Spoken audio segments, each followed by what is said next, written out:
இதை யாருமே எதிர்பார்க்கலையே. வாசலில் காத்திருந்த சீமான். இன்ப அதிர்ச்சியாக வீட்டுக்கே போன முதல்வர் விஜய்.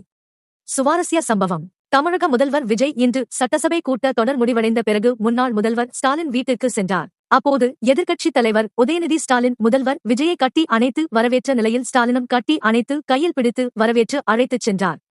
அதன் பிறகு அதிமுக பொதுச் செயலாளர் வைகோவை அவரது வீட்டிற்கே சென்ற முதல்வர் விஜய் சந்தித்தார். அப்போது துரை வைகோ மற்றும் வைகோவின் குடும்பத்தினர் உற்சாகமாக விஜய்க்கு வரவேற்பு கொடுத்த நிலையில் வைகோ தன் வீட்டில் உள்ள பணிப்பெண்கள் அனைவரையும் முதல்வர் விஜய்க்கு அறிமுகம் செய்து வைத்து அவர்களை புகைப்படம் எடுக்க வைத்ததுதான் ஹைலைட். தமிழகத்தில் அண்ணாவுக்கு பிறகு இப்படி மூத்த அரசியல் கட்சி தலைவர்கள் வீட்டிற்கு நேரில் வந்து வாழ்த்து வாங்கியது முதலமைச்சர் விஜய் தான் என வைகோ நெகிழ்ச்சியோடு கூறினார். இதேபோன்று முன்னாள் முதல்வர் ஸ்டாலினும் என்னுடைய அன்பான ஆலோசனைகள் மற்றும் அறிவுரைகளை வழங்கியுள்ளேன் என கூறிய நிலையில் திருமாவளவனோ அரசியல் முயற்சியோடு நாகரிகத்தோடு விஜய் நடந்து கொண்டது மகிழ்ச்சியாக இருக்கிறது என தெரிவித்தார். இந்த நிலையில் தற்போது முதலமைச்சர் விஜய் அன்புமணியின் இல்லத்திற்கு சென்றுள்ளார்.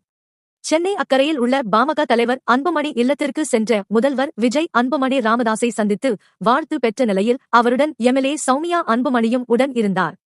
முதலமைச்சர் விஜய் வீட்டுக்கு வந்ததும் அன்புமணி தன்னுடைய குடும்பத்துடன் வாசலுக்கே சென்று அவரை வரவேற்று உள்ளே அழைத்து சென்றது குறிப்பிடத்தக்கது.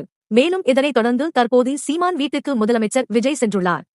ஏற்கனவே விஜய் வரவேற்பதற்காக சீமான் வாசலில் காத்திருந்த நிலையில் முதல்வர் விஜய் வந்ததும் அவரை அன்போடு வீட்டிற்குள் அழைத்து சென்றார்.